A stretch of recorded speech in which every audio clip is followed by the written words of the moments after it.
کو مجرد، مجرد کسے کہا جاتا ہے؟ یہ میں بریکٹ میں لکھ رہا ہوں، بریکٹ کو اردو میں کوسین کہتے ہیں۔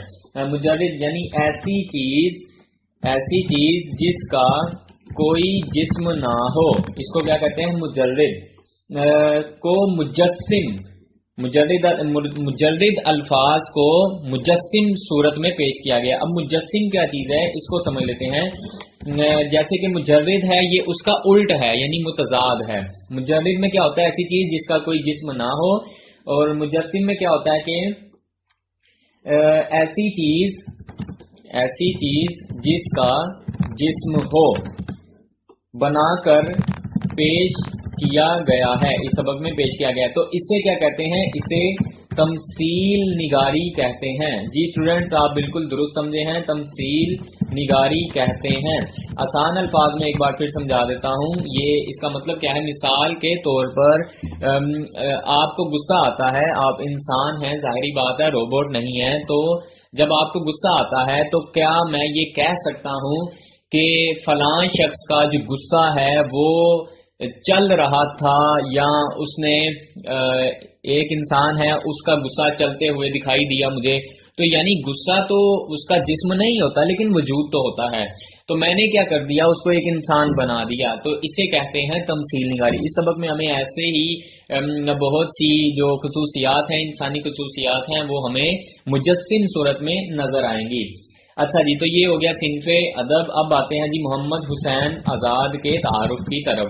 محمد حسین آزاد کا تعارف جو کہ آپ نے لکھنا ہے سیاق و سباق کی تشریح میں، ٹھیک ہے بیٹا؟ سیاق و سباق کی جب آپ تشریح کرتے ہیں، یاد رکھیے گا تشریح میں لکھا جاتا ہے تو تب لکھا جائے گا۔ اب ان کا کیا تعارف ہے، ان کی کیا ڈیٹیل ہے؟ سب سے پہلے تو آپ نے یہ بتا دینا ہے کہ محمد حسین آزاد کا شمار اردو ادب کے ارکان خمسہ میں ہوتا ہے۔ یہ میں نیچے لکھ رہا ہوں، محمد حسین آزاد کا شمار اردو کے ارکان خمسہ میں ہوتا ہے۔ اس کے علاوہ جو ہم اس میں لکھیں گے، ویسے تو ان کی ڈیٹیل کافی زیادہ ہے۔ ان کے والد بھی جو تھے بڑے مشہور تھے، مولوی محمد باقر ان کا نام تھا، انہوں نے ایک اخبار بھی جاری کیا تھا، لیکن ہمیں یہ تفصیل لکھنے کی ضرورت نہیں ہے۔ اچھا، جو تفصیل لکھنی ہے وہ میں لکھ رہا ہوں کہ آپ انجمن پنجاب، یہ جو ہمارے یہاں لاہور میں ہے، آپ انجمن پنجاب، یہ مارکر سے آپ نے لکھنا ہے انجمن پنجاب، ٹھیک ہے جی؟ میں اس کو بولڈ کر دیتا ہوں تاکہ آپ کو یاد رہے کہ اس کو مارکر سے لکھنا ہے۔ آپ انجمن پنجاب کے روح رواں تھے۔ روح رواں کا مطلب کیا ہوتا ہے؟ ایک ایسا شخص جو مرکزی کردار ہوتا ہے۔ انہوں نے یہ انجمن بنائی تھی جہاں پر مشاعرے ہوتے تھے، تو یہ کیا تھے؟ اس کے سرگرم رکن تھے، اور اس کے علاوہ جس کے تحت جدید شاعری کو فروغ حاصل ہوا، جس کے تحت، کس کے تحت؟ انجمن پنجاب کے تحت، جس کے تحت جدید شاعری کو فروغ حاصل ہوا۔ یہ ان کا تعارف آ رہا ہے۔ اس کے بعد ہم لکھیں گے کہ آب حیات، یہ ان کی کتاب ہے جی، بہت اہم کتاب ہے، آپ نے بھولنی نہیں ہے، آب حیات، ٹھیک ہے جی؟ یہ ان کی کتاب کا نام ہے، ان کی تصنیف ہے۔ یہ میں بولڈ کر رہا ہوں، مارکر سے لکھ رہا ہوں، آب حیات اور نرنگ خیال، یہ ایک دوسری کتاب ہے ان کی، نرنگ خیال۔ یہ وہی میں مارکر سے یعنی بولڈ کر دیتا ہوں آپ کو، نرنگ خیال آپ کی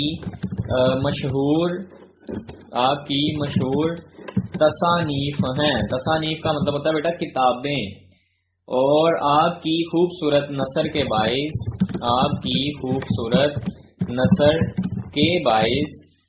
آپ کو مرقع ساز ادیب کہا جاتا ہے۔ یہ مرقع ساز کیا ہوتا ہے بیٹا؟ اس کا مطلب ہوتا ہے ایک ایسا ادیب جب بھی وہ لکھتا ہے تو اس کی لکھائی، اس کا لکھنے کا سٹائل، انداز ایسا ہوتا ہے کہ پڑھنے والا مرعوب ہو جاتا ہے، وہ سمجھتا ہے کہ اس نے بڑی خوبصورت نثر لکھی ہے۔ جی بیٹا، تو اب آتے ہیں سبق کی طرف۔ تو اب میں آپ کے ساتھ کتاب شیئر کر رہا ہوں، آپ اپنی اسکرین پر دیکھ رہے ہیں، اس کا آپ اسکرین شاٹ لے لیں۔ آپ ویڈیو پوز کر سکتے ہیں، ویڈیو پوز کر کے آپ یہ جو میں نے پہلے بتائی ہیں چیزیں ان کا اسکرین شاٹ لے سکتے ہیں۔ تو آتے ہیں جی کتاب کی طرف۔ یہ ہے آپ کی کتاب جی اسٹوڈینٹس، محنت پسند خرد مند۔ اچھا، ایک چیز بہت اہم ہے کہ محمد حسین آزاد کی تاریخ پیدائش کیا ہے، یہ ایم سی کیوز میں پوچھی جاتی ہے۔ اس کے علاوہ ان کی ڈیٹ آف ڈیتھ کیا ہے، 1910، اور پیدائش کیا ہے، 1830۔ اچھا جی بیٹا، تو پڑھتے ہیں کہ سیر کرنے والے گلشن حال کے۔ اچھا، گلشن حال سے کیا مراد ہے؟ گلشن حال سے مراد ہے موجودہ زمانہ، ٹھیک ہے بیٹا۔ گلشن حال زمانہ حال کا باغ، یہ میں معنی لکھ دیتا ہوں تاکہ آپ کو آسانی رہے۔ گلشن حال اس کا مطلب کیا ہوا کہ زمانہ حال کا باغ۔ جی آگے دیکھتے ہیں کہ سیر کرنے والے گلشن حال کے اور دوربین لگانے والے۔ دوربین سے کیا مطلب ہے؟ دوربین کا مطلب ہے مستقبل پر، دوربین کا مطلب ہے مستقبل پر نظر ڈالنے والے، نظر ڈالنے والے۔ جی تو یہ آ گیا اس کا مطلب۔ اب آتے ہیں پھر کہ ماضی اور استقبال، یہ جو وائی لفظ ہے، واؤ جو ہے اس کو کہتے ہیں حرف عطف۔ استقبال کے روایت کرتے ہیں، یعنی ہمیں بتاتے ہیں کہ جب زمانے کے پیراہن پر، پیراہن کا مطلب ہوتا ہے لباس، پیراہن پر گناہ کا داغ نہ لگا تھا، یعنی ابھی جو سوسائٹی ہے، یہ دنیا جب بنی تھی تو ظاہری بات ہے گناہ نہیں تھا، لوگ خوشی سے رہتے تھے، اور دنیا کا دامن بدی کے غبار سے، یعنی برائیوں سے، بدی کے غبار سے، برائیوں سے پاک تھا۔ تو تمام اولاد آدم، حضرت آدم علیہ السلام کی جو اولاد ہے، مسرت عام یعنی خوشیاں منا رہی تھی، اور بے فکری کے مدام، مدام کا مطلب ہے ہمیشہ ہمیشہ کے لیے رہنے والا عالم دنیا میں بسر کرتے تھے۔ ملک ملک فراغ تھا، ملک فراغ سے کیا مراد ہے؟ سکھ چین کا ملک ہونا، ایک ایسی جگہ جہاں پہ سکھ ہی سکھ ہے، اور خسرو آرام، یہ بادشاہ جی وہاں کا most important M C Qs ہے کہ وہاں کا بادشاہ کون تھا؟ خسرو آرام، ٹھیک ہے جی۔ دیکھیں واو کے نیچے زیر لگا دی گئی ہے، بچے اس کو خسرو نہ پڑھیں تاکہ خسرو آرام اس کو پڑھیں۔ یہ حکمران ہے، رحم دل اور فرشتہ مقام، گویا ان کا بادشاہ تھا۔ فرشتہ مقام ہے جیسے فرشتہ پاک صاف ہوتا ہے نا، گناہ نہیں کرتا، گناہ سے پاک، تو وہ بھی ویسا ہی تھا۔ وہ نہ رعیت سے، رعیت کسے کہتے ہیں جی؟ عوام کو، عوام سے خدمت چاہتا تھا جیسے دوسرے بادشاہ چاہتے ہیں میری خدمت کرو، نہ کسی سے خراج باج مانگتا تھا۔ خراج باج کو آپ ٹیکس کہہ سکتے ہو کہ وہ کسی سے بھی ٹیکس وصول نہیں کرتا تھا، یا کہتا تھا مجھے اٹھ کے سلام کرو، ایسی اس کی سوچ نہیں تھی۔ اس کی اطاعت اور فرما برداری اسی میں ادا ہو جاتی تھی کہ آرام کے بندے، یعنی وہاں کے جتنے بھی لوگ ہیں، قدرتی گلزاروں، گلزار کا مطلب ہوتا ہے باغ میں گلگشت کریں، گلگشت کریں ٹہلتے رہیں، ٹھیک ہے، یعنی مستی کے عالم میں وہاں پہ سیر کریں، وہاں جتنے بھی باغات ہیں سیر کرو، یہی اس کی خدمت ہے۔ ہری ہری سبزے کی کیاریوں میں لوٹتے تھے، یعنی وہاں پہ جو کیاریاں ہوتی ہیں نا وہاں پہ وہ لوٹتے تھے، مچلتے تھے، گھومتے تھے، انجوائے کرتے تھے۔ آب حیات، آب حیات بیٹا تلمی ہے، تلمی کا کیا مطلب ہوتا ہے یہ لکھ لیں، تلمی یوں لکھا جائے گا، اس کا مطلب ہے کہ جب نثر یا شعر میں شاعر یا ادیب کسی گزرے ہوئے واقعے کی طرف اشارہ کرے، کسی گزرے ہوئے واقعہ کی طرف اشارہ کرے تو اسے تلمیح کہتے ہیں۔ اب بیٹا یہ جو ہے آب حیات اگر ہم دیکھیں تو آب حیات تلمیح ہے کس طرح سے؟ اس کا مطلب ہے یہ ایک ایسا پانی ہے کہ جس کے بارے میں کہا جاتا ہے، جس کے بارے میں کہا جاتا ہے کہ جو اسے پی لیتا ہے وہ کبھی بھی نہیں مرتا، وہ کبھی بھی نہیں مرتا، ٹھیک ہے جی۔ یہ اس کی سب سے بڑی خوبی ہے اس پانی کی، لیکن یہ کہاں پر موجود ہے دنیا میں اس کے بارے میں کسی کو بھی نہیں معلوم۔ بہرحال استعمال ہوا ہے تو میں نے آپ کو بتا دیا کہ یہ کیا ہے، آب حیات کے دریاؤں میں نہاتے تھے، یعنی وہ ایسے دریا میں نہاتے تھے جس میں نہانے سے وہ کبھی بھی نہیں مریں گے۔ ہمیشہ وقت صبح کا اور سدا موسم بہار کا رہتا تھا. بیٹا یہ جنت کا نقشہ کھینچا گیا ہے کہ جنت میں بھی اللہ تعالیٰ نے یہی ماحول بتایا ہے کہ وقت ہمیشہ صبح کا رہے گا, نہ وہاں پہ رات ہوگی نہ وہاں پہ دوپہر ہوگی, صبح کا وقت ہوگا ہمیشہ, اور موسم جو ہے وہ ہمیشہ بہار کا رہے گا. یہ بہت اہم MCQs ہے.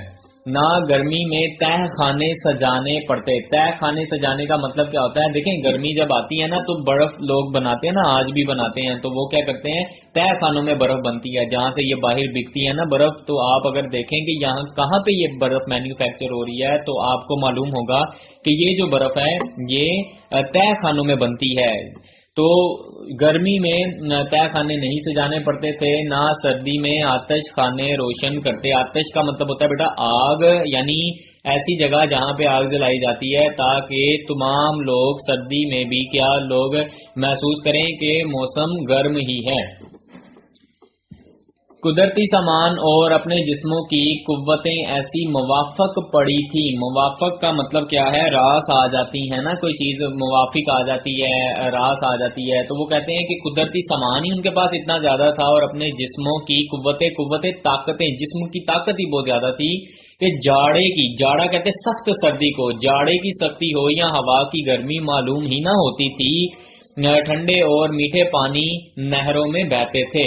چشمے پر لوگ جھکتے اور منہ لگا کر پانی پیتے تھے. وہ شربت سے سوا, بیٹا یہ جو لفظ ہے نا یہ سوا نہیں ہے, یہ سوا ہے یعنی زبر کے ساتھ. یہ میں لکھ دیتا ہوں, یہ دیکھیں سین کے اوپر زبر آ گئی, یہ زبر آ گئی سوا, اس کا مطلب ہوتا ہے زیادہ ہونا. ٹھیک ہے بیٹا, بھولنا نہیں آپ نے کیا کہ سوا کا مطلب ہے زیادہ.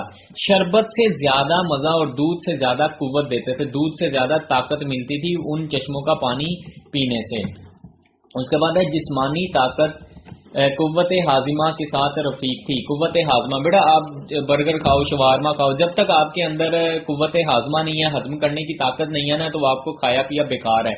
لیکن وہ جو لوگ تھے ان کے پاس اچھی خاصی طاقت تھی, وہ اس کو ہضم کر سکتے تھے. بھوک نے ان کی اپنی ہی زبان میں ذائقہ پیدا کیا تھا کہ سیدھے سادے کھانے اور جنگلوں کی پیداواریں رنگا رنگ نعمتوں کے مزے دیتے تھے. اب وہاں پہ ظاہری بات ہے جنگل میں جتنے بھی درختوں تھے, درختوں پہ پھل اگتا تھا وہ وہی کھاتے تھے. آب و ہوا قدرتی غذائیں تیار کر کے زمین کے دسترخوان پر چن دیتی تھی.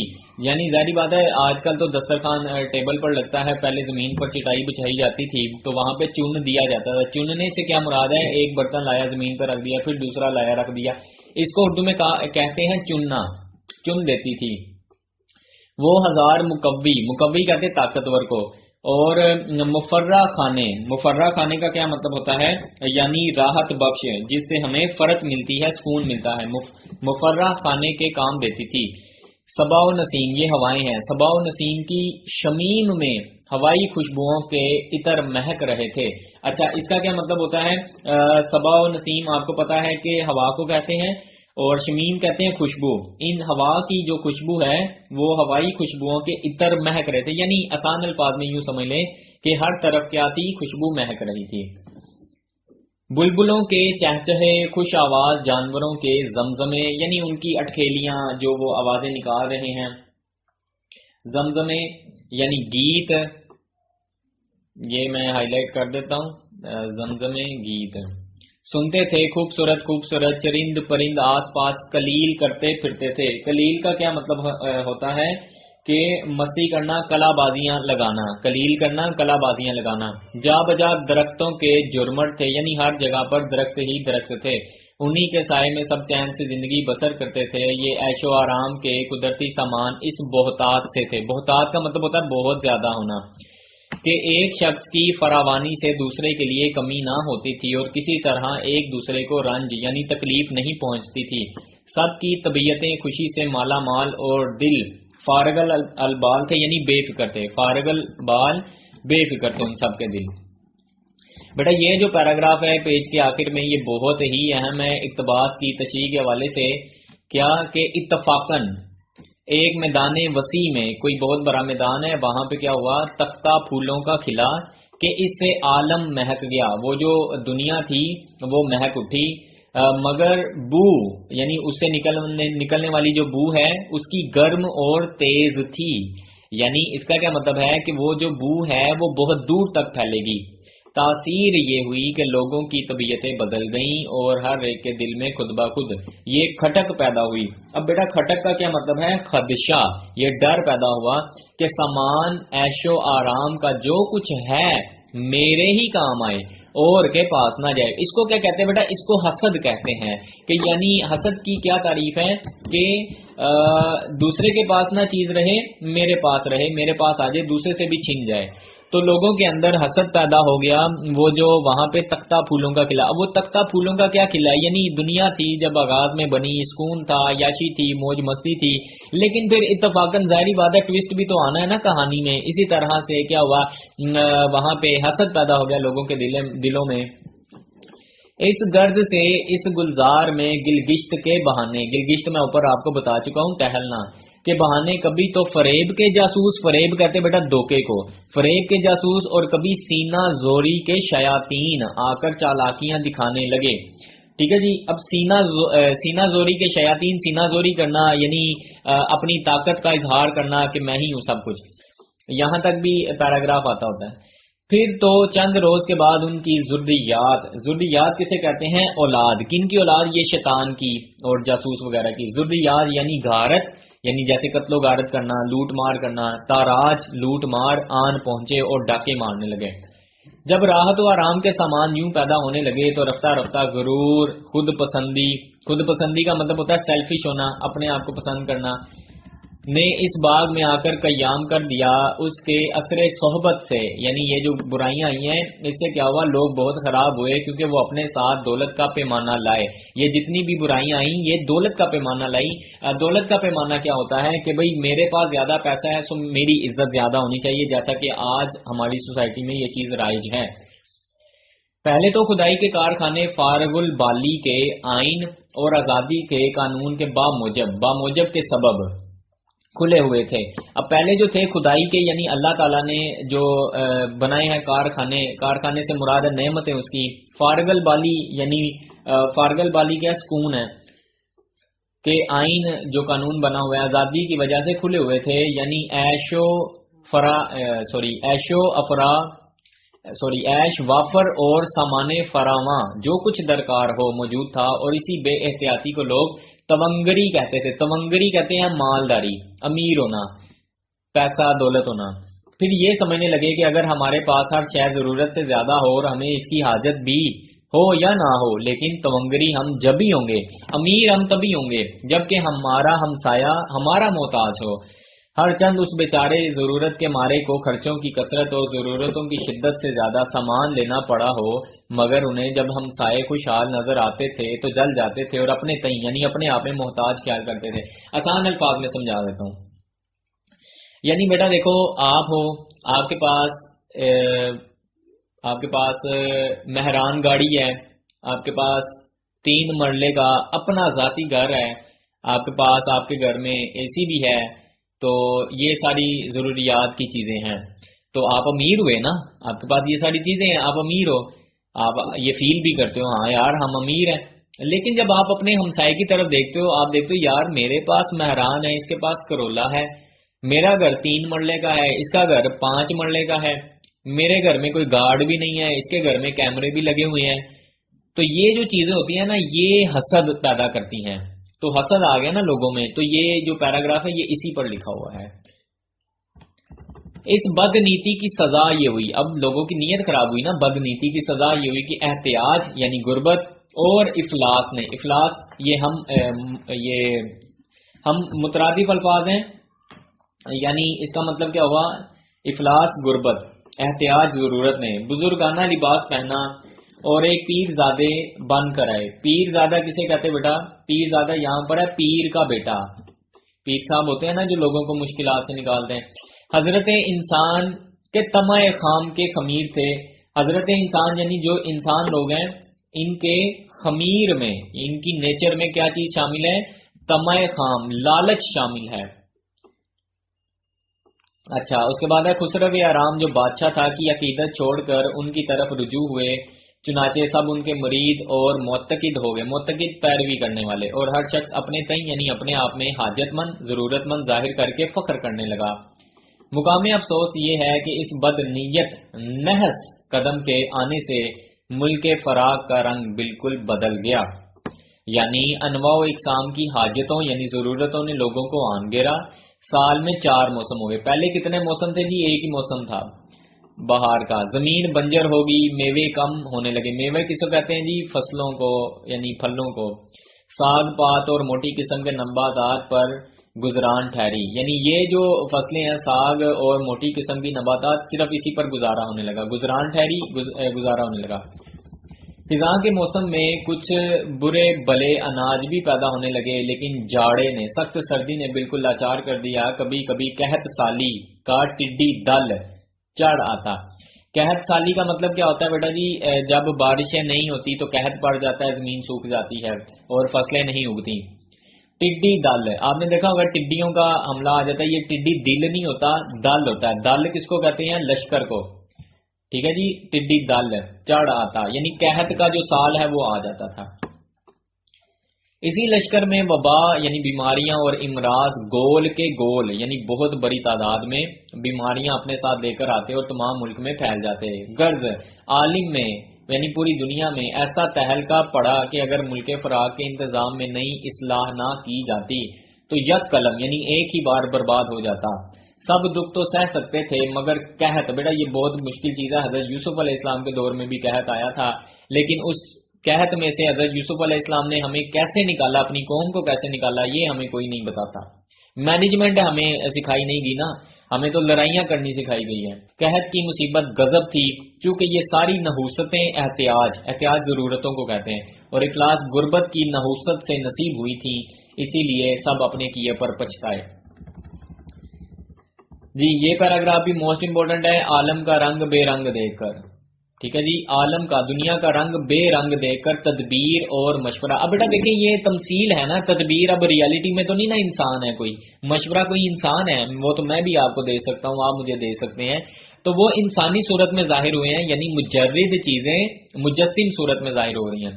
تدبیر اور مشورہ دو تجربہ کا دنیا سے کنارہ کش ہو گئے، وہ الگ ہو گئے، اور ایک سیب کے درخت میں جھولا ڈالے الگ باغ میں جھولا کرتے تھے۔ MC گزر جی سیب کے باغ میں، یہ وہی سیب ہے جو نیوٹن کے اوپر گرا تھا۔